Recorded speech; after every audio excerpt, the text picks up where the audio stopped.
বিধায়ক শ্রী প্রমোদ রিয়াং মহোদয়, এখানে উপস্থিত আছেন আরেকজন বিধায়ক রাজনগর কেন্দ্রের শ্রীমতী স্বপ্না মজুমদার মহোদয়, এখানে যিনি ডিস্ট্রিক্ট প্রেসিডেন্ট এই জেলার উপস্থিত শ্রী দীপায়ন চৌধুরী, এবং যার উদ্যোগে এবং যার চেষ্টায় আজকের এই এত বড় বিশাল জনসমাবেশ, আমাদের অত্যন্ত প্রিয় ভাজন আমার এবং আমাদের পার্টির এমডিসি শ্রী সঞ্জিত রিয়াং মহোদয়। তাছাড়া এখানে উপস্থিত আছেন যার সভাপতিত্বে আজকের এই সভা অনুষ্ঠিত হচ্ছে, এই জুলাইবাড়ি মণ্ডলের সভাপতি শ্রী সুজিত দত্ত মহোদয়। এখানে উপস্থিত আছেন বিএসসির চেয়ারম্যান শ্রী অশোক মহোদয়। আমার সামনে এখানে বিশিষ্ট ব্যক্তিবৃন্দরা উপস্থিত আছেন, বহু পুরনো যারা সিপিএমের এগেনস্টে সারা জীবন যুদ্ধ করে গেছে, ফাইট করেছেন, এইসব ব্যক্তিরাও আমার সামনে এখানে উপস্থিত আছেন। প্রাক্তন এমএলএ উপস্থিত, এখানে অনেক আমাদের বিভিন্ন স্তরের যারা দলীয় পদাধিকারীগণ, এবং বিশেষ করে যারা আমার প্রিয় মা ও বোনেরা জনজাতি অংশের এবং অন্যান্য গোষ্ঠীর যারা এখানে উপস্থিত, এবং আমার প্রিয় সাংবাদিক বন্ধুরা, সবাইকে আমি হার্দিক অভিনন্দন ও শুভেচ্ছা জানাচ্ছি। আমরা আজকে এখানে কেন এলাম? একবার প্রশ্ন করবেন, কিসের তাগিদে আপনারা এসেছেন? জোর করে তো আপনাদেরকে বলা হয়নি এখানে আসার জন্য, একটা কিছু জানার জন্য, আগামী দিন এই রাজ্য কিভাবে চলবে, এই দেশ কিভাবে চলবে, কারা আপনাদেরকে সেই পথ দেখাবে, তাদের কথাই তো শুনতে এসছেন। আজকে আমরা যখন দেখি এখন সমস্ত জায়গায়, যেই জায়গায় যাই, সমস্ত জায়গায় বিশেষ করে আমাদের মহিলা, মেয়েরা, মায়েরা, তাদের উপস্থিতি আজকাল বেশি দেখছি আমি, বিশেষ করে জনজাতি অঞ্চলে। আমি ওনাদের জন্য আমার তরফ থেকে, আমার ব্যক্তিগত তরফ থেকে আপনাদেরকে নমন করছি এবং আপনাদেরকে আমি ধন্যবাদ দিচ্ছি যে আপনারা এখন বুঝতে পারছেন যে জনজাতিদের উন্নয়নের জন্য কে কাজ করছে। মাননীয় প্রধানমন্ত্রীজি জনজাতিদের জন্য যেভাবে চিন্তাভাবনা করছেন, সেটা কিন্তু আজকে মুখে না, এতদিন ধরে আমরা দেখেছি খালি মুখে অষ্টরম্ভা, কাজের বেলায় কিছুই না, এগুলো আমরা দেখেছি। আমরা সবাই জানি যে রিয়াং যে শরণার্থী 23 বছর ধরে যাদের জন্য কেউ চিন্তা করেনি, সেই রিয়াং ভাই বোন, তাদের অবর্ণনীয় যে ওদের জীবন কষ্ট, 23 বছর, ভাবুন একবার, 2 দিন 3 দিনই থাকা যায় না ঠিকভাবে। সেই মিজোরাম থেকে ব্রু রিয়াং শরণার্থীরা আমাদের এই ত্রিপুরাতে এসেছে। আমাদের সরকার আসার পর মাননীয় প্রধানমন্ত্রীজি এবং আমাদের যশস্বী যিনি গৃহমন্ত্রীজি এবং আমাদের ত্রিপুরা সরকার এবং মিজোরাম সরকারের সাথে আমাদের একটা মৌ হয়, তাদেরকে পুনর্বাসনের ব্যবস্থা করা হয়েছে। মাত্র 500 কোটি টাকা প্রথমে কথা হয়েছিল, তাদেরকে প্যাকেজ দেওয়া হবে, তাদের জন্য ফিক্সড ডিপোজিট রাখা হবে, তাদের জন্য লেখাপড়া, স্কুল ইত্যাদি ব্যবস্থা করা হবে, তাদের ভোটার আই কার্ড দেওয়া হবে, সেখানে তাদের বাড়ি বানিয়ে দেওয়া হবে। সব আমরা একমাত্র ভারতীয় জনতা পার্টির সরকার আসার পর সেটা সম্ভব হয়েছে। কিছুদিন আগে গৃহমন্ত্রীজি এখানে এসেছিলেন, আসার পরে উনি বললেন আমি একবার একটা জায়গা আমি দেখতে চাই, যাব আমি সেখানে, ওনারা কিভাবে আছেন। আমরা তো রিপোর্ট পাঠিয়ে দেই। আমি যখন মুখ্যমন্ত্রী হই, তাদের রিহ্যাবিলিটেশন নিয়ে অনেকটা দ্বিধাই ছিল, কোথায় যাবে, কোন জায়গায় যাবে। সেটাকে মাত্র 3 থেকে 4 মাস মধ্যে আমি সেটাকে ত্বরান্বিত করলাম এবং 12টা জায়গায় আমরা সেখানে আলাপ আলোচনার মাধ্যমে তাদেরকে সেখানে থাকার ব্যবস্থা করলাম, আর যে যে বিষয়গুলো বললাম সেই কাজগুলো আমরা করলাম। উনি গেলেন, দেখলেন, দেখার পর উনি যখন বললেন যে যারা ইউথ যারা আছে, সেই ইউথদের খালি বাড়ি দিলাম, ঘর দিলাম, খাবার দিলাম, সবই দিলাম, কিন্তু তাদের সাস্টেনেবল যে জীবনযাপন, তার জন্য কিছু করা প্রয়োজন, নির্দেশ দিলেন। কোনো কোনো জায়গায় কিছু রেশন পানির বিষয় ছিল, যে 10 জনের ফ্যামিলি মেম্বার যদি থাকে তারা যে ক্রাইটেরিয়া, সেই ক্রাইটেরিয়াগুলো পর্যন্ত আমাদেরকে বলে গেলেন শিথিল করতে হবে। সেই ক্রাইটেরিয়াগুলো আমরা শিথিল করলাম এবং এই সব ছোট ছোট ছেলে মেয়েরা যারা আছেন, ইয়ুথ যারা ছিল, তাদের যাতে স্কিল ডেভেলপমেন্ট করা যায় তার ব্যবস্থা আমাদের উনি নির্দেশ দিয়ে গেলেন। যেমন কথা ঠিক সেইভাবে আমরা কিন্তু তাদেরকে স্কিল ডেভেলপমেন্ট করলাম। আমি নিজে কিছুদিন আগে আমি সেই জায়গায় আমি গিয়েছি, ছৈলাংটার মধ্যে আমি সেখানে গিয়ে তাদের যে টুল কিটস বিতরণ করা হয়েছে, কাউকে 15 দিনের কোর্স, কারোর 20 দিনের কোর্স, কেউ বারবারের কাজ, কেউ সেলাই মেশিনের কাজ, কারোর ইস্ত্রির কাজ, কারোর কাঠের কাজ করে, এরকম অনেক অসংখ্য যেসব স্কিল ডেভেলপমেন্টের কাজ এবং টুল কিটস আমরা দিয়েছি। আগে তো কারো এই বিষয়ে কারোর এত বছর ধরে কমিউনিস্টরা এখানে ছিল, কোনোদিন এই বিষয়ে কিন্তু কর্ণপাতও করেনি, আর তাদের অশ্রু আমরা দেখিনি। আমাদের সরকার আসার পর তাদেরকে রিহ্যাবিলিটেশন আমরা করেছি। সেটা একমাত্র সম্ভব হয়েছে ডাবল ইঞ্জিন সরকারের আমরা ত্রিপুরাতে চলছে। সেই কারণে আমি একটা উদাহরণ খালি দিলাম আপনাদের। আমাদের এতদিন ধরে, কালকেও আমি এক জায়গায় বলছিলাম যে এখন গণতন্ত্রের যুগ। গণতন্ত্র মানে প্রজাতন্ত্র, প্রজারা ঠিক করবে কে রাজা হবে। এখন কিন্তু সেই রাজরাজা যারা যুগ এখন আর নেই। এখন গণতন্ত্র, মুখ্যমন্ত্রী কে হবেন, মন্ত্রিসভা কিভাবে হবে, ভোটের মাধ্যমে মানুষ ঠিক করবে। এখন আর সেই রাজতন্ত্র কিন্তু আর নেই। যে কারণে আমরা রিপাবলিক ডে, 77তম রিপাবলিক ডে কালকে আমরা পালন করেছি। সংবিধানের সেদিন 77, আমাদের 1950 সালে যে 26শে জানুয়ারি, সেই 26শে জানুয়ারিতে সেই আমাদের যিনি সংবিধান রচনা করেছিলেন সেটাকে স্বীকৃতি দেওয়া হয়। অর্থাৎ ডেমোক্রেসির মাধ্যমে সব কিছু হবে। ডেমোক্রেসির মাধ্যমে সবাইকে যার মৌলিক যেসব প্রয়োজন সেগুলো যারা সংখ্যাধিক্যের মাধ্যমে সরকার গঠন করবে তাদের কাজ হবে তাদেরকে সব কিছু ফিরিয়ে দেওয়া। এখানে আমরা মাত্র 12 জন মন্ত্রী রয়েছি আমাদের সরকারে। 12 জন মন্ত্রীর পক্ষে সম্ভব নয় সব কাজ করা। আপনারা সবাই মিলে, আজকে সবাই মিলে যখন কাজ করবেন, সমাজের পরিবর্তন যখন আপনারা আনবেন, তবেই সেই কাজটা সম্ভব হবে। বন্ধুগণ, এই মহারাজাদের আজকে 500 বছরের ইতিহাস আমরা সবাই জানি। এখানে ওনারা বহু কাজ করেছেন ত্রিপুরার জন্য, কিন্তু কমিউনিস্টরা ঘরের ভিতর ওদেরকে ঢুকিয়ে দিয়েছিল। কিন্তু আমাদের সরকার আসার পর আমরা ওনাদেরকে সম্মান দিয়েছি, আমরা তাদেরকে সম্মান দিয়েছি। এর আগে এরা সম্মান পায়নি, কিন্তু এখন সম্মান আমরা দিয়েছি। এখন কেউ যদি সম্মান রাখতে না চায়, আমাদের কিছু করার নয়। যেখানে যায় খালি খবর পায় যে ভারতীয় জনতা পার্টির মুখ্যমন্ত্রী থেকে শুরু করে যারা মন্ত্রীরা আসবেন বা কোনো নেতা আসবেন, তাদেরকে রাস্তা রুখে বা ঘরের ভিতর ভয় দেখে যাতে মিটিংয়ে না আসে সেই ব্যবস্থা করা হয়। গায়ের জোর দিয়ে রাজনীতি, এগুলো আমরা দেখেছি, কংগ্রেস আমলেও দেখেছি, সিপিএমের আমলেও দেখেছি, জোট আমলেও দেখেছি। মানুষ এগুলো বুঝে গেছে এখন। আমরা গত 2021-এ যখন এডিসি ইলেকশন হয়, সেখানে মাত্র 11টাতে আমরা আসন দিয়েছিলাম। আমাদের যারা সহযোগী পার্টনার তাদেরকে আমরা 17টার মতো দিয়েছিলাম।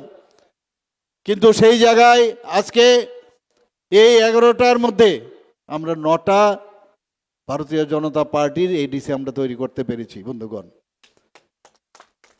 শুধু 11টার মধ্যে পরবর্তী সময়ে আরেকজন এসে আবার জয়েন করলো, আমাদের থেকে নির্দল হয়ে দাঁড়িয়েছিল। অর্থাৎ 11টার মধ্যে 10টা।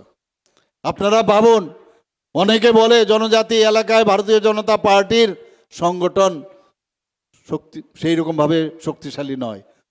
আজকে এখানে এত বড় যে জনসভা, যেটা আমার পূর্ববর্তী বক্তা বলেছেন যে কিছুদিন আগে আমরা যে একজন এমডিসির কেন্দ্রে আমরা গিয়েছিলাম পদ্মলোচনের এখানে, সেখানে এত বড় জনসভা হয়েছে। আমি সেখানে বলেছিলাম যে কুমলুঙে কিন্তু অলরেডি কম্পন শুরু হয়ে গেছে। আজকেও আমি বলবো আপনাদের এখানে একটা জায়গার থেকে খালি লোক সংখ্যা এখানে এসছে, আমাকে যেটা বলা হয়েছে কম্পন কিন্তু অলরেডি শুরু হয়ে গেছে। এখানে 28টা আসন সংখ্যা, আমি নিশ্চিত যে আগামী দিন কি হতে যাচ্ছে সবাই সেটা বুঝে গেছে। এখন আমি যদি 28টার কথা বলি, কালকে আবার বলবে উনি যখন 28টার কথা বলছেন দেখে নেবে কি করে 28টা উনি কি করে 28টা ভারতীয় জনতা পার্টি পান। ময়দানে দেখা হবে, ময়দানে দেখা হবে বলছেন, আমরাও বলছি ময়দানে আমরাও দেখব আপনারা কি করে আপনারা জয়যুক্ত হন। গায়ের জোর দিয়ে মানুষের মন আপনারা পাবেন না। আমরা কাজের মাধ্যমে আমরা মানুষের মন আমরা পেতে চাই। আমরা মহারাজা বীর বিক্রম কিশোরের নামে, আপনারা দ্বিতীয় বিশ্বযুদ্ধের শেষ দিকে মহারাজা বীর বিক্রম কিশোর সিঙ্গারবিল নামে যে এয়ারপোর্ট করেছিল, এর আগে অনেক সরকার ছিল, তাদের কিন্তু সম্মান দেয়নি। আমাদের সরকার আসার পর এই সিঙ্গারবিলকে আগরতলা এয়ারপোর্ট এবং পরবর্তী সময় ইন্টারন্যাশনাল এয়ারপোর্ট মহারাজা বীর বিক্রমের নামে আমরা করেছি বন্ধুগণ। মহারাজা বীর বিক্রমের যে মূর্তি মাননীয় প্রধানমন্ত্রী জি এসে সেটাকে সেখানে ইনগুরেশন করেছেন। মহারাজা বীর বিক্রম কিশোর মাণিক্য বাহাদুরের জন্মদিন আমরা 19শে আগস্ট ওনার জন্মদিন, সেটাকে আমরা ত্রিপুরা সরকার ছুটি ঘোষণা করেছি। আমরা গড়িয়া পূজা একদিনের ছুটি ছিল, সেখানে 2 দিনের আমরা ছুটি ঘোষণা করেছি। একের পর এক আমরা জনজাতিদের উন্নয়নের কথা যেরকম বলি সেটা কাজ করি আমরা। আমার বাড়ির সামনে আগরতলা শহরে কামানচৌনির ঠিক পাশেই একটা ছোট একটা আইল্যান্ড ছিল। আমরা সিপিএমের সময় দেখতাম সেখানে মাঝে মাঝে হকাররা বসতো। এটা কি আইল্যান্ড আমরা কিচ্ছু জানতাম না। সেই আইল্যান্ডে আমি নিজে আমরা ছোটবেলায় দেখেছি 0 মাইল, তখন মাইল বলা হতো, কিলোমিটার বলা হতো না, মাটির নিচে চলে গেছে সেটা। এখান থেকে আজকে উদয়পুর কত 50 কিলোমিটার 50 মাইল যদি আমরা বলি, ওখান থেকে শুরু হয়। ওখান থেকে যদি বলি ধর্মনগর 100 কিলোমিটার 100 মাইল ওখান থেকে শুরু হয়, কেউ জানতো না। আমি যখন মুখ্যমন্ত্রী হলাম সেই মাইল ফলক মাটির থেকে উঠালাম, উঠে সেটাকে সেখানে প্রতিষ্ঠিত করলাম। আর মহারাজা বীর বিক্রম আমরা সবাই বলি যে আধুনিক ত্রিপুরার উনি রূপকার, ওনার নামে সেখানে মূর্তি আমরা প্রতিষ্ঠিত করেছি বন্ধুগণ। আজকে আমরা সবাই জানি যে শচীন দেববর্মন, শচীন কর্তা এত বড় একজন সুরকার, এত বড় একজন গায়ক সারা পৃথিবীর মধ্যে নেই, ভারত তো বাদ দিন। তাকে সম্মান দেওয়ার জন্য আমি যখন মুখ্যমন্ত্রী হলাম, আগরতলা এয়ারপোর্ট থেকে আসার ঠিক মুহূর্তে এখানে যে গেটটা হয়েছে লিচু বাগানে, উনার পূর্ণবয়া মূর্তি সেখানে আমরা স্থাপন করেছি।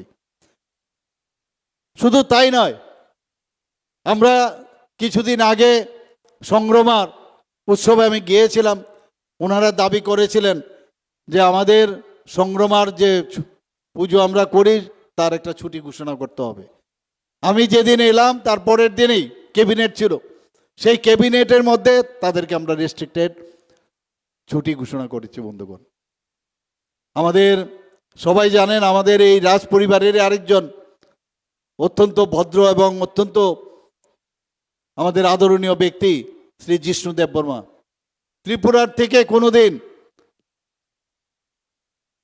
গভর্নর হবে ভেবেছেন কখনো?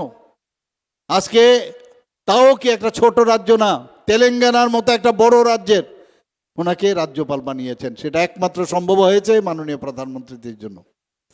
আজকে যেটা একটু আগে বলা হয়েছে যে গত 26শে জানুয়ারি সেখানেও কিন্তু আপনারা দেখবেন আমাদের সরকার আসার পর 2019 থেকে 2024 পর্যন্ত পরপর 7 জন বিভিন্ন ক্ষেত্রে বিশিষ্ট জনেরা বিভিন্ন ক্ষেত্রে যারা নাম করেছেন জনজাতি, তাদেরকে পদ্মশ্রী উপাধি দেওয়া হয়েছে। গত 26 তারিখ আরেকজন ওনার বিশিষ্টতার জন্য, বিশিষ্ট বিদ্বান ব্যক্তি, সাহিত্যের জন্য ওনার প্রচুর নাম করেছে, আমাদের সরকারি ডাবল ইঞ্জিনের সরকারের কারণে আজকে ওনাকে এই পদ্মশ্রী উপাধি দেওয়া হয়েছে। আমরা সবাই জানি সেটা। একের পর এক আমরা কাজ করে যাচ্ছি জনজাতিদের উন্নয়নের জন্য। এর আগে জনজাতির যে ডিপার্টমেন্ট ছিল কেন্দ্রে, সেটা অন্যান্য দপ্তরের সাথে ছোট একটা অ্যাটাচমেন্ট ছিল, কিন্তু আমাদের অটলজি যখন আসলেন জনজাতিদের জন্য আলাদাভাবে একটা ডিপার্টমেন্ট আলাদাভাবে তৈরি করা হয়েছে, দপ্তর তৈরি করা হয়েছে। আর সেই জায়গার মধ্যে লুক ইস্ট পলিসি যখন উনি ডাক দিয়েছিলেন যে নর্থ ইস্টার্ন জোনে আগে কিন্তু অবহেলা করা হয়েছে, আর আমাদের মাননীয় প্রধানমন্ত্রীজি এসে বললেন যে act east policy. North east যদি ডেভেলপমেন্ট না হয় তাহলে দেশ কোনদিন ডেভেলপড হবে না। সেটা বারবার মাননীয় প্রধানমন্ত্রীজি বলছেন। আমার এখনো মনে আছে কিছুদিন আগে আমাদের গৃহমন্ত্রীজি এখানে এসেছিলেন, বলেন এই যে অষ্টলক্ষ্মী মাননীয় প্রধানমন্ত্রী সিকিমকে নিয়ে দিয়েছেন, সেই 8টা রাজ্য যদি আমরা একসাথে করি তাহলে উত্তরপ্রদেশ থেকেও আমাদের আয়তন কিন্তু অনেক বড়। আমার নিজেরও জানা ছিল না। তো এত বড় আয়তন নিয়ে এবং তার যে এই 8টা রাজ্যের যে পটেনশিয়াল, সেই পটেনশিয়াল নিয়ে আজকে আমরা কিন্তু বারবার সেখান থেকে আজকে মাননীয় প্রধানমন্ত্রীজির কারণে আমরা কাজ করছি। আজকে ত্রিপুরা ছোট একটা রাজ্য, পুরো নর্থ ইস্টার্ন রিজিয়নের মধ্যে আমরা এখন পার ক্যাপিটা ইনকাম আমরা সেকেন্ড বেস্ট আমরা পার ক্যাপিটা ইনকামে। আমাদের জিএসডিপির কথা যদি বলেন, জিএসডিপিতে আমরা নর্থ ইস্টার্ন জোনের মধ্যে আমরা সেকেন্ড বেস্ট। এখন আমাদের নীতি আয়োগ আমাদেরকে বলছেন ফ্রন্ট রানার স্টেট, ত্রিপুরাকে এখন সেইভাবে গণ্য করা হচ্ছে।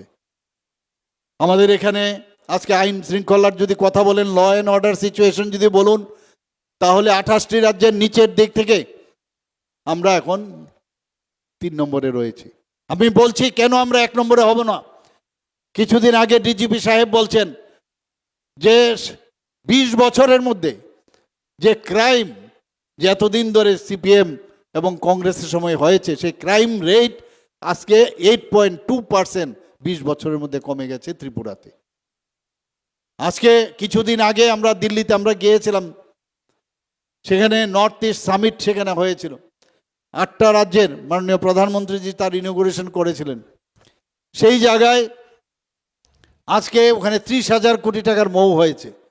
এই যে শান্তির কথা আমরা বলছি, সেই শান্তির কারণে এবং আমরা স্বচ্ছতার সাথে আমাদের রাজ্য যেভাবে চালাচ্ছি, আজকে সেখানে 30,000 কোটি টাকার এই 8টা রাজ্যের মধ্যে সেখানে মৌ হয়েছে।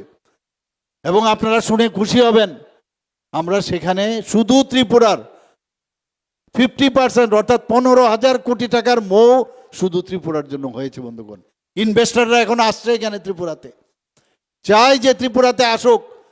কারণ ইনভেস্টররা যখন পয়সা খরচ করবে, আপনি যদি ব্যবসা করেন আপনি নিশ্চয়ই একবার ভাববেন যে আমার পয়সাটা যদি আমি খরচ করি তাহলে তার সেটা উঠে আসবে কিনা এবং তার থেকে আমি লাভ পাবো কিনা। এবং অন্যান্য, আমি নিজে যখন স্টেজ থেকে নামলাম আমাকে বললেন যে আপনার স্টলটা দেখে আসুন। সেই স্টলে আমি ঢুকতেই পারছিলাম না, এত ভিড় ছিল আমাদের এখানে। একের পর এক এখন ত্রিপুরাতে ইনভেস্টর আসছে।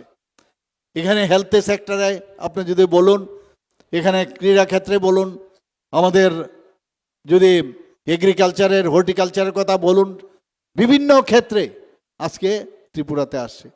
ত্রিপুরাতে মাননীয় প্রধানমন্ত্রীজি 2018 আগে বারবার বলে গেছেন, একবার ভারতীয় জনতা পার্টিকে ক্ষমতায় আনুন, আমি আপনাদেরকে হীরা মডেল দেব। একটা ন্যাশনাল হাইওয়ে ছিল, আর আজকে সেখানে 6টা ন্যাশনাল হাইওয়ে হয়েছে। ইন্টারনেট মুম্বাই এবং চেন্নাইয়ের পরে আমাদের ইন্টারনেট, এবং এত ভালো ইন্টারনেট যেটা বহু জায়গার মধ্যে এই ধরনের ইন্টারনেট নেই। আজকে এখানে রেলওয়ে ত্রিপুরাতে কোনোদিন আমরা ভাবতে পারিনি, সেখানে রেলওয়ে হয়ে গেছে, আমাদের এয়ারওয়ে হয়েছে, ওয়াটারওয়েজও আগামী দিন আরও ভালোভাবে হবে। তো যেরকম উনি বলেছেন সেইভাবে করছেন। বারবার বলছেন যে লাস্ট মাইলের যারা আছেন, বিশেষ করে জনজাতি গোষ্ঠীর যারা আছেন, তাদের জন্য আমি কাজ করব। এবং আপনারা দেখেছেন উনি বারবার জনজাতিদের জন্য, আজকে যার কথা আমরা নিজেরাও শুনিনি, আজকে এই আমাদের যে জনজাতির জন্য, জনজাতিদের অধিকারের জন্য ইংরেজদের বিরুদ্ধে যিনি যুদ্ধ করেছিলেন, তার নামে আজকে কতগুলো প্রকল্প করেছে বিরসা মুন্ডার নামে, এবং এতগুলো প্রকল্প করার সুবাদে শুধুমাত্র জনজাতীয় অঞ্চলে যাতে করে সেই কাজগুলো করছে। এখানে বন্ধুগণ, আমাদের এখানে যাতে জনজাতিরা যাতে না পড়াশোনা করে থাকতে পারে সেই ব্যবস্থা আমরা দেখেছি। এর আগে যত পার্টি এসছে, পার্টির সরকার এসছে, জনজাতিরা পড়াশোনায় যদি উন্নয়ন হয় তাহলে সব কিছু বুঝে যাবে, চালাকি বুঝে যাবে। এই যে গলা ফুলিয়ে ভাষণ দেয়, এগুলো মানুষকে বিভ্রান্ত করার জন্য বলে। কিন্তু একজন যখন শিক্ষিত জনজাতি যখন দেখবে যে আমাকে ঠিকভাবে বলছে ঠকায় ঠকায়, কে ঠকায় সেটা কিন্তু বুঝে যাবে। আর আমরা এখানে আজকে 2018 আগে মাত্র 4টা ইএমআরএস ছিল, একলব্য রেসিডেন্সিয়াল মডেল স্কুল ছিল। আমাদের সরকার আসার পর এখানে 21টা, 4টার জায়গায় আজকে 21টা এই ইএমআরএস এখানে হচ্ছে। এত সুন্দর, আমি জানি না আপনারা গেছেন কিনা সেখানে। এবং তার ইচ্ছাটা কি মাননীয় প্রধানমন্ত্রীজির, যে প্রতিটি ব্লকে এই একলব্য রেসিডেন্সিয়াল মডেল স্কুল করবে। আমি নিজেও কয়েকটা জায়গার মধ্যে গিয়ে আমি তার উদ্বোধন করেছি।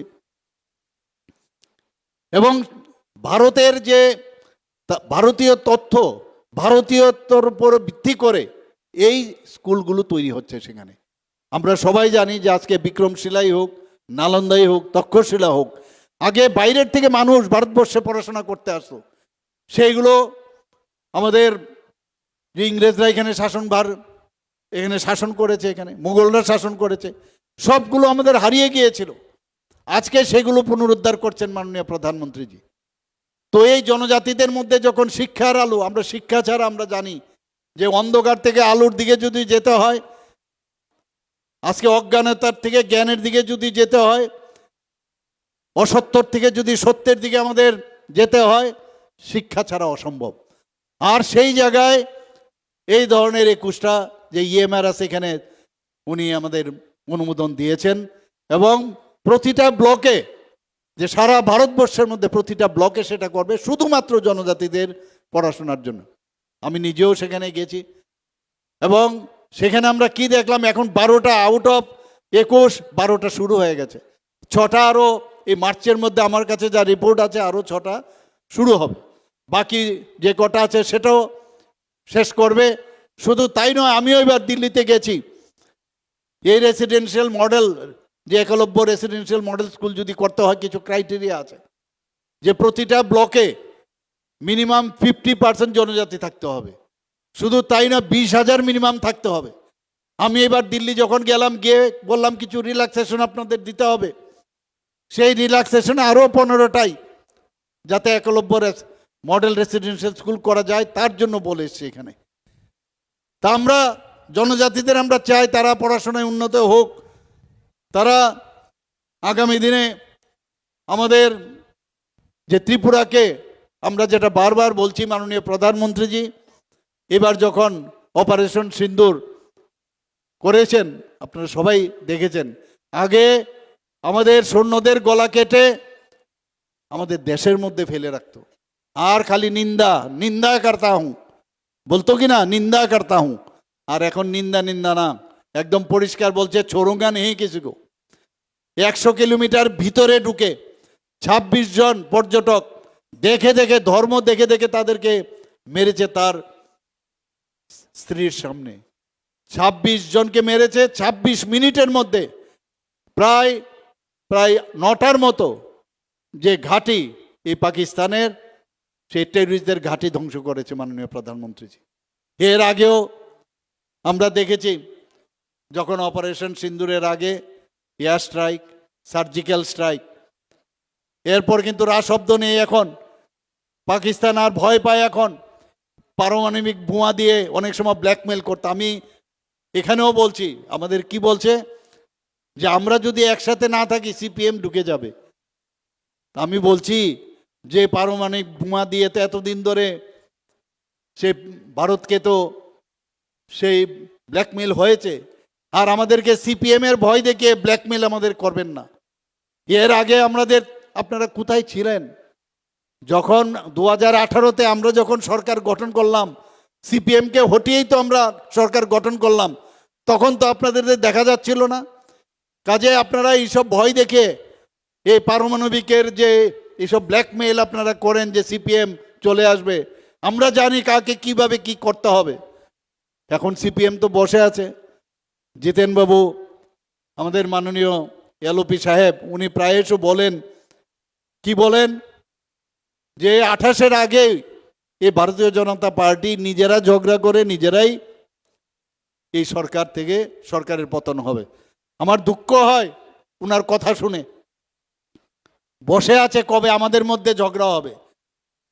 1977, 78, 79-এর আমার ঘটনা মনে আছে, যে ল্যাটারাল এন্ট্রি নিয়ে কিভাবে সিপিএম শেষ পর্যন্ত কংগ্রেসের সাথে হাত মিলিয়ে সিএফডি, জনতা ইত্যাদি করেছে, কিন্তু শেষ পর্যন্ত ওনারা সরকারে বসে গেল এবং 35 বছর রাজত্ব করেছে। একবার প্রথমে 10 বছর, তারপরে আরো 20 বছর। এখন এই সুবিধা নেই। আগে শহর ভিত্তিক পার্টি ছিল কংগ্রেসের, আর আমাদের ভারতীয় জনতা পার্টির একদম কোনায় কোনায় আমাদের সরকার। ওরা বুঝতেই পারছিল না যে পৃষ্ঠা প্রমুখ কাকে বলে। আমি যখন পৃষ্ঠা প্রমুখের দায়িত্ব ছিলাম, ওনারা বুঝতেই পারছিল না যে পৃষ্ঠা প্রমুখ কি। 2018-তে আমাদের সরকার এখানে মাননীয় প্রধানমন্ত্রীজির কারণে এখানে আমরা গঠন করলাম। জিতেনবাবু কি বলছেন এত এই নেশা সামগ্রী ধরা পড়ছে, আমাদের সময় মাত্র 4-5টা নাকি ফেন্সিডিল ধরা পড়তো। আমি ওনাকে বলবো, আপনারা পুরনো নিউজ পেপারগুলো একবার বের করবেন, দেখবেন 4-5টা নাকি ফেন্সিডিল ধরা পড়তো। আর আমাদের সময় আমরা জিরো টলারেন্স বলেছি, কাউকে ছাড় দেব না। ডেইলি ধরা পড়ছে, একদিনে শেষ হবে না, কিন্তু আপনাদেরও সেখানে কিন্তু তার জন্য এগিয়ে আসতে হবে। সবাই মিলে একটা আন্দোলন যদি করি, যারা এর সাথে যুক্ত। আপনাদের সময়ে চারিদিকে শুধু নেশার সাম্রাজ্য ছিল। এই নেশার সাম্রাজ্য এবং বুকের মধ্যে টাকা নিয়ে ফটো তুলে কিভাবে ভিডিও ভাইরাল করেছিল আমরা সবাই জানি। এই পরিবেশ থেকে বেরোতে অনেক সময় লাগবে, কারণ এটা একটা ইনফেকশাস ডিজিজ। সেই ইনফেকশাস ডিজিজ থেকে যদি আমাদের বাঁচতে হয়, আমাদের সবাই মিলে সে কাজটা করতে হবে। এডিসির কথা এখানে আমার পূর্ববর্তী বক্তা রেবতী বাবু থেকে শুরু করে আমাদের সবাই বলেছেন। এখানে আমরা কি দেখলাম আজকে এডিসির মধ্যে কি হচ্ছেটা কি? পেনশন দিচ্ছে না কেউ। পেনশন সরকারকে দিতে হবে। পেনশন আমরা কেন দেব? আমরা যা টাকা দেওয়ার আপনাকে দিয়েছি। আমাদেরকে দিল্লি থেকে কি আলাদা করে পেনশনের আমাদের টাকা দেয়? অর্থাৎ আপনাদের মধ্যে ফাইন্যান্স ম্যানেজমেন্ট কিভাবে করতে হয় that you don't know. Finance manage করতে হয় একটা ডিসিপ্লিন ভাবে। ফিনান্স একটা ম্যানেজমেন্টের বিষয় আছে, আপনারা কিছুই জানেন না। ফিনান্সের কনকারেন্সও নেন না আপনারা। আজকে বলছেন যে না আমরা দিতে পারবো না, অথচ টাকা বিভিন্ন জায়গায়। আমি এর আগেও আমাদের সরকার আসার পর 30 কোটি টাকা আমরা সেখানে কুমলুঙে হসপিটাল করার জন্য 30 করোড় আমরা আলাদাভাবে দিয়েছি। আমি কিছুদিন আগে বিভিন্ন আউট অফ বাজেটও আমি 30 কোটি টাকা দিয়েছি শুধু সেখানকে ডেভেলপমেন্টের জন্য। যদি ইউসির কথা বলি, শব্দ নেই, নানাভাবে আস্ফালন, কোনো হিসাব নেই, খালি দেয় না দেয় না দেয় না ইত্যাদি খালি বলতে থাকে। আর যদি আমরা বলি যে 2024-25-এর বাজেটে আজকে আমার 27,000 কোটি টাকা ছিল। 27,000 কোটি টাকার মধ্যে হিসাব দিয়ে আমি বারবার বলছি, এই 27,000 কোটি টাকার মধ্যে আমাদের কমিটেড এক্সপেন্ডিচার আছে। যার চাকরি করে চাকরিওয়ালাদের টাকা দিতেই হবে, ভাতা যারা পাচ্ছে ভাতার টাকা দিতেই হবে। 700 টাকা ছিল 1,000, এবার আমরা 2,000 ভাতা আমরা করেছি, প্রায় 5 লক্ষর মতো, প্রায় 4,80,000-এর উপরে আমরা যারা বিভিন্ন খাতে আমরা ভাতা দিচ্ছি তাদেরকে দিতেই হবে। যারা পেনশনার তাদেরকে দিতেই হবে। আমরা লোন নিয়েছি, লোনের ইন্টারেস্ট আমাদের দিতে হবে। সেইগুলো বাদ দিলে 17,000 কোটি টাকা থাকে। 17,000 কোটি টাকার আমরা এডিসিকে 39.06% আমরা দিয়েছি ওনাদেরকে, অথচ বলছে টাকা দেই না টাকা দেই না। এবারের যে 25-26 অর্থ বছরে আমরা 40-32 হাজার কোটি টাকা আমরা বাজেটে আমরা রেখেছি, আর এতে হয়তো আরও বাড়বে। সেই জায়গার মধ্যে প্রায় 40% উপরে এডিসির জন্য আমরা দিচ্ছি।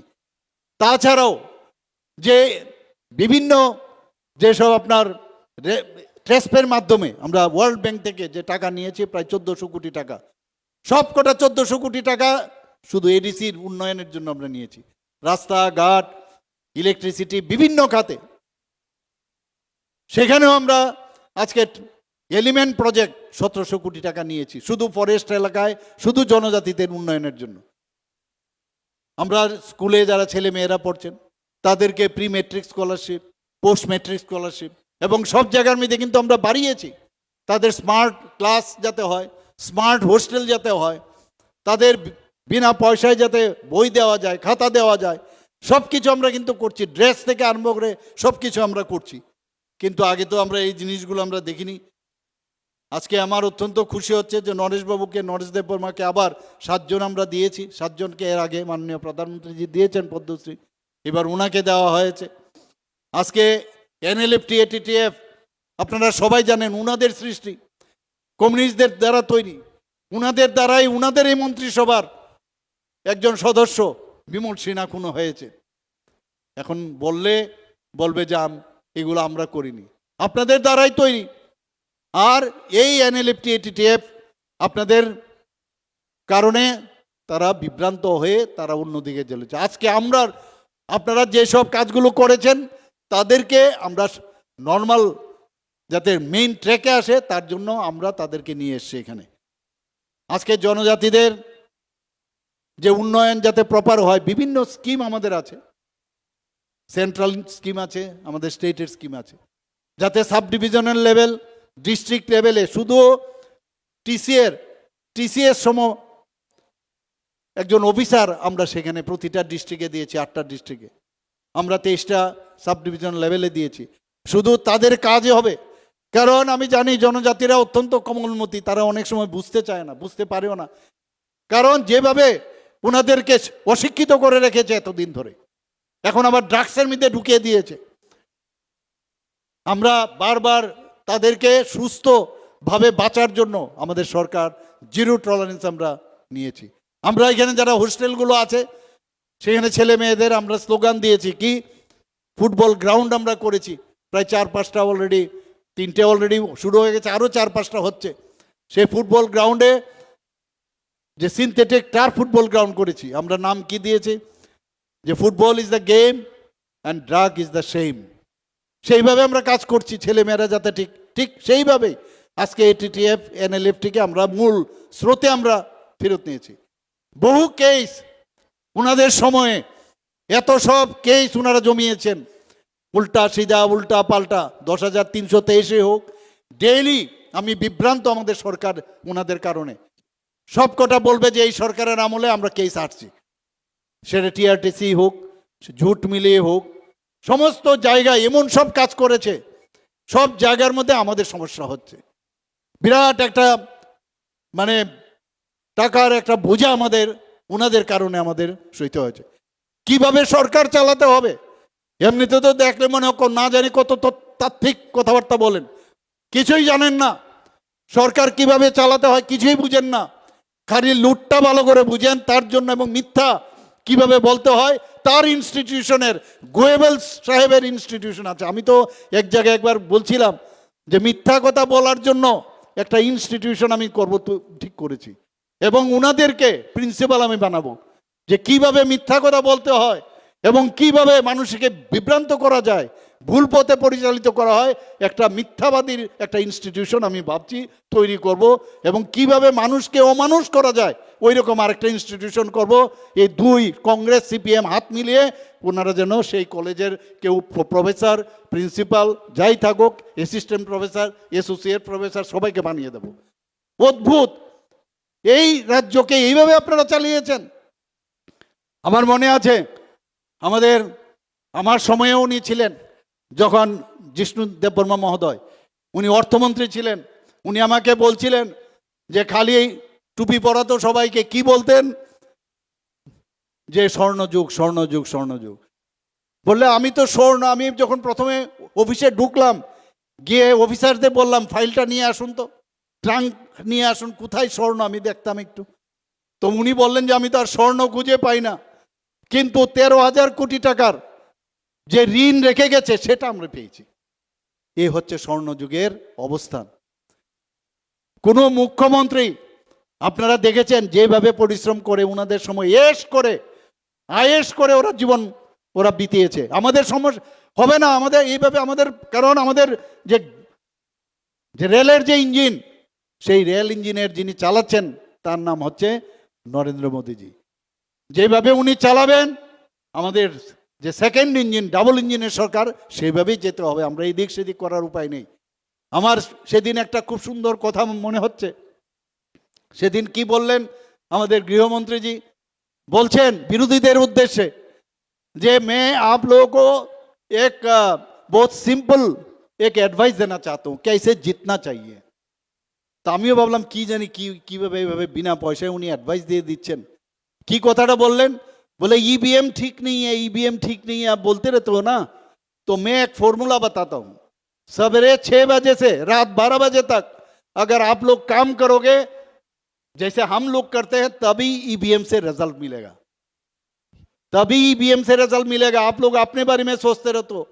ইন্ডিভিজুয়াল আমাদের বহু জায়গার মধ্যে অনেক আপনারা দেখেছেন, সেই মায়াবতীর থেকে আরম্ভ করে আমাদের দিল্লির সেই যিনি অন্যকে টুপি পরিয়ে মুখ্যমন্ত্রী হয়েছিলেন, বিভিন্ন জায়গায় সব ব্যক্তি বিশেষ যে পার্টি, সেগুলো আস্তে আস্তে অবলুপ্তির পথে। ব্যক্তি বিশেষ পার্টি হয় না, আমাদের এখানে একটা চাইওয়ালা প্রধানমন্ত্রী হয়। আপনারা একবার ভাবুন, কাজের মাধ্যমে আমাদের কার্যকর্তা, আজকে যারা এখানে যোগদান করবেন আমি সবাইকে আমি স্বাগত জানাবো যে সঠিক সময়ে আপনারা সঠিক সিদ্ধান্ত নিয়েছেন। আজকে 2047-এ আমাদের বিকশিত ভারত যে 30+ ট্রিলিয়নের যে স্বপ্ন মাননীয় প্রধানমন্ত্রীজি দেখিয়েছেন, সেটা কিন্তু আক্ষরিক অর্থেই সেটা হবে। আমরা ডেভেলপিং কান্ট্রি এইভাবে বলছিলাম, কবে ডেভেলপ হবে, সমৃদ্ধশালী ভারত হবে কেউ বলতে পারতো না। এখন টাইমলাইন দিয়েছে, কোথায় 11তম আমাদের আর্থিকভাবে আমাদের সারা পৃথিবীর মধ্যে ছিল, আজকে আমরা এই 11তম পজিশন থেকে আজকে 5ম স্থানে চলে এসেছি, এখন সেটা 4th পজিশনে চলে এসেছি। 2030-এর মধ্যে আমরা 3rd পজিশনে চলে আসছি। আমি একটা বই পড়ছিলাম, সেই বইয়ে আমি জানি না ভারতবর্ষ আগের দিনে আগামীতে কোথায় চলে যাবে। ভাবতে আপনারা যদি দেখেন, ক্যালকুলেশন আছে, আজকে সব জায়গার জিডিপি সমস্ত দেশের আমেরিকার মতো জায়গায়, সেই জায়গার মধ্যে 2-এর নিচে চলে এসেছে। আর আমাদের এখানে আজকে 8.5 8.3-র উপরে চলে যাচ্ছে এখানে এমন অবস্থার মধ্যে এত বৃদ্ধি হচ্ছে আমাদের জিডিপি। আমাদের স্টেটের মধ্যে আমি যেটা বললাম, আমরা সমস্ত স্টেটগুলো যদি উন্নয়ন হয় তবেই তো ভারত হবে। আমরা সেই সমস্ত স্টেটগুলো সেইভাবে কাজ করছি। আজকে উড়িষ্যাতে আপনারা দেখুন, এত বছর উড়িষ্যাতে এই যে কাজগুলো দেখছে, মানুষ বুঝছে যে আমাদের যদি উন্নয়ন হতে হয়, আমাদের দেশের যদি উন্নয়ন হয়, আমাদের দেশ যদি শক্তিশালী করতে হয়, একমাত্র সেটা ভারতীয় জনতা পার্টি পারবে। উড়িষ্যাতেও আমরা জিতলাম। উড়িষ্যার জেতার সাথে সাথে আজকে দেখুন, এত বছর 27 বছর দিল্লির মসনদে আবার ভারতীয় জনতা পার্টি সেখানে বসেছে। এখন কোথায় রইল? গঙ্গা তো আস্তে আস্তে আসছে নিচের দিকে। ওয়েস্ট বেঙ্গল, পশ্চিমবাংলা, এখন পশ্চিমবাংলায় কি চলছে? এই গুন্ডাগার্দি চলছে, আপনারা সবাই জানেন। এডিসির ভিতরে যেভাবে গুন্ডাগার্দি চলছে, একই কায়দায় চলছে। বিহারে একই অবস্থা ছিল। মানুষ শান্তি চায়, মানুষ ভালোভাবে থাকতে চায়, ভালোভাবে বাঁচতে চায়, ভালোভাবে মানুষের কাছে কথা বলতে চায়, একটা বিশ্বাস এবং আশ্বাসের জায়গা চায়। আজকে মাননীয় প্রধানমন্ত্রীজি এই যে রাম মন্দির উনি তৈরি করেছেন, সেখানে রামলালার 500 বছরের ইতিহাস, কত লোক এর জন্য বলিদান হয়েছেন। সেই রামলালার প্রাণ প্রতিষ্ঠা করেছেন, সেখানে মন্দিরের দরজা উড়িয়ে সেটাকে পূর্ণতা দিয়েছেন উনি।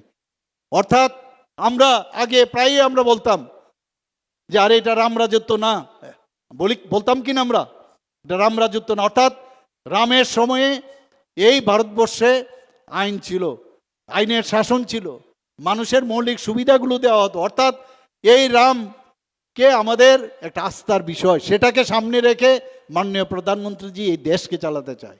আমরাও চাই এই রাজ্যকে সেভাবে চালাতে। আমি বলছি না যে সবাই সব কিছু পাবে, কিন্তু যারা সাধারণ মানুষ, যাদেরকে কেউ কোনোদিন ভাবেনি, আপনারা একবার ভাবুন যে 13,000 কোটি টাকা 18টা সম্প্রদায়ের, যাদের কথা কেউ, বিশ্বকর্মা যোজনা উনি মাননীয় প্রধানমন্ত্রী যে বিশ্বকর্মা পূজার দিন শুরু করেছিলেন, আজকে কেউ কামার, কেউ চুল কাটে বারবার, এই ধরনের ব্যক্তিদের, তাদের জন্য মাননীয় প্রধানমন্ত্রী যে চিন্তা করেছেন, একের পর এক চিন্তা করেছেন এবং সেইভাবে কিন্তু কাজ করছে।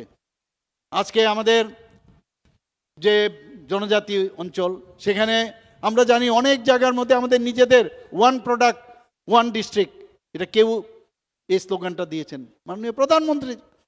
এবং বিভিন্ন জায়গায় এই যে বনধন বিকাশ কেন্দ্র, সেটা স্থাপনের জন্য আমরা প্রায় 84টার মতো বনধন যোজনার মাধ্যমে আমরা সেই কেন্দ্রগুলো স্থাপন করছি। আমরা বলছি যাতে আরও বেশি করে তাদের স্কিল ডেভেলপমেন্ট করা যায়, যেগুলো বানাচ্ছে সেগুলো আরও একটু, কিচ্ছু না, একটু যদি স্কিল ডেভেলপমেন্টের মাধ্যমে, আমি ডিপার্টমেন্টকেও বলেছি যাতে তারা সেই কাজটা করে। আজকে এখানে এর আগে আমি জানি না, আপনারা এখানে অনেক পুরনো যারা রাজনীতি করেছেন, এই রিসা দিয়ে গলার মধ্যে তাদেরকে সম্বর্ধনা দেওয়ান আমি দেখিনি। ভারতীয় জনতা পার্টি আসার পর আজকে রিসা লাগানো হচ্ছে। রিসাকে, পাঁচড়াকে, আমাদের যে মাতাবাড়ির যে প্রসাদ আনারস জিআই ট্যাগ পেয়েছে। এটা একমাত্র আমাদের সরকার আসার পর এই জিআই ট্যাগ পেয়েছে বন্ধুগণ। আজকে এখানে অনেকে বলে ককবরক ককবরক, আরে আমরা তো ককবরকের জন্য আমরাই বলছি, ককবরককে তো আমরা বেশি, আমরা তার মূল্যায়ন আমরা করছি, তোমাদের সময় তো খবরই নেই, তোমাদের তো দেখাই পাইনি আমরা, তোমরা তো সরকারে ছিলে, ককবরকের উন্নয়নের জন্য আমরা করছি। ককবরক তার ভাষা, সেটাকে কনফিউজ করার চেষ্টা করছে। আমাদের নিজেদের স্ক্রিপ্ট থাকবে, বাংলা আমার দরকার নেই, forget about Bangla, forget about Devanagari, যদি দেবনাগরী না হয়, আমার নিজের ভাষা, আমার নিজের স্ক্রিপ্ট থাকতে হবে। সেই স্ক্রিপ্টের জন্য আমি বারবার বলছি নিজেরা তৈরি করুন স্ক্রিপ্ট। এত বিদ্বান ব্যক্তি, এই যে এত এত বিদ্বান ব্যক্তিদের আমরা পদ্মশ্রী দিয়েছি, তারাই তো পারবে এই স্ক্রিপ্ট তৈরি করতে, এবং স্ক্রিপ্টকে নিয়ে সুরসুরি দিয়ে এটা কিভাবে এটা ডিভাইড অ্যান্ড পলিসি করা যায়। আর আমরাও বলেছি কোনো অবস্থায় এই রোমান স্ক্রিপ্ট আমরা গ্রহণ করব না, এবং আমরা জানি এই রোমান স্ক্রিপ্ট যদি আমরা গ্রহণ করি, আগামী দিন এই যে জনজাতি গোষ্ঠীর ছেলেমেয়েরা তারা ভুলেই যাবে তাদের নিজের ঐতিহ্য। একদিকে আমরা ঐতিহ্যর কথা বলি, আমরা সংস্কৃতির কথা বলি, আর ধার করে আরেক জায়গার রোমান স্ক্রিপ্ট আমরা বলি, সেটাকেও কনফিউজ করে যে ইংরেজরা যদি রোমান স্ক্রিপ্ট ব্যবহার করে তাহলে আমরা কেন করব না, আর ইংরেজরা রোমান স্ক্রিপ্ট করেছে কি আমরাও করব, তাহলে আমার ঐতিহ্য কোথায়? তারা তাদের সময়, আমি তো ইংরেজি শিখতে না করছি না, ইংরেজি শিখো তোমার, কিন্তু ককবরক যদি চাকমারা নিজেরা স্ক্রিপ্ট তৈরি করতে পারে, তাহলে ককবরক ভাষাভাষীর যারা আছে তারা কেন স্ক্রিপ্ট তৈরি করতে পারবে না? এবং আমি তাদেরকে বলেছি, ওনারা এই ছেলেগুলো আমি জানি এরা ভুল পথে পরিচালিত হচ্ছে, তারা আমার সাথে দেখাও করেছিল। ওনাদেরকে যখন আমি বললাম যে তুমি নেক্সট জেনারেশনকে তোমরা কি বলবে, এটা কি যে আমরা কি দিয়ে গেলাম, বলে এটাও পথ, ওরা কিন্তু স্বীকার করেছে। কিন্তু আমি জানি আরেক জায়গায় গেলে ওনাদেরকে অন্যভাবে বোঝানো হবে। এবং এই স্ক্রিপ্ট ইন্ডিজিনাস স্ক্রিপ্ট করুন, আপনারা নিজেরা তৈরি করুন। আমার কাছে অনেক এই ককবরক ভাষাভাষীর বহু লিডার্স আমার কাছে এসছেন, ওনারা নিজেরা কিন্তু অলরেডি তৈরি করেছে। আমরা এই ককবরক ভাষাকে তার সম্মান দেওয়ার জন্য আমরা বড় মুড়াকে হাতাই কোতর আমরা নাম দিয়েছি, এর আগে তো কেউ দেয়নি। গন্ডা তুইসা আমরা নাম দিয়েছি, আমরা গন্ডা চড়াকে, আমরা 18 মুড়ার নাম আচুক বেরুক দিয়েছি। একের পর এক আমরা সেই কাজগুলো করছি। আমরা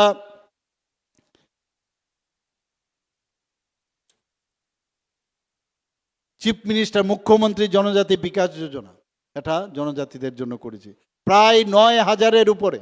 আমরা তাদের বিভিন্ন যে পরিবার আছেন তাদেরকে আমরা 25,000 টাকা করে মুখ্যমন্ত্রী জনজাতি বিকাশ যোজনায় তাদেরকে দেওয়া হয়েছে। Chief minister tribal women weavers development প্রোগ্রামে বিনামূল্যে তাদেরকে সুতা দেওয়া হয়েছে। আমরা জানি এই সুতা দিয়েই কিন্তু রিসা তৈরি হয়, এই সুতা দিয়ে তাদের যে পাঁচরাত থেকে আরম্ভ করে অনেক জিনিস তৈরি হয়। আমি বিভিন্ন জায়গায় আমি গেছি, আর 1-2 জেলা বাকি রয়েছে, বিনা পয়সায় 20,000 আমরা টার্গেট নিয়ে এসে 20,000 যারা এই মহিলারা আছেন এর সাথে যুক্ত বয়নশিল্পী তাদেরকে 1 কেজি 250 গ্রাম করে আমরা দিয়েছি এবং প্রতি কেজির সুতোর মূল্য হচ্ছে প্রায় 900 টাকার মতো। আমরা বিভিন্ন জায়গায় তাদের হোস্টেল তৈরি যেতে হয়। এর মধ্যে আমরা 3টি ডিগ্রি কলেজ, মহিলা কলেজ, এখানে আমরা এই জনজাতিদের জন্য হোস্টেল তৈরি করেছি। ফটিকরায় একটা হোস্টেল করেছি, গন্ডা তুইসাতে একটা হোস্টেল তৈরি করেছি। আমরা জনজাতিদের যে হোস্টেলের যে আবাসিক ভাতা 2018 মাত্র 55 টাকা ছিল, আমরা সেটাকে বৃদ্ধি করে 80 টাকা করেছি। আমরা 6ষ্ঠ থেকে 8ম শ্রেণীর যারা ছাত্রছাত্রীরা, যেটা আমি বলছিলাম যে তাদের প্রি মেট্রিক যে স্কলারশিপ দেওয়া হয় সেখানে 400 টাকার থেকে বাড়িয়ে আমরা 1000 টাকা করেছি।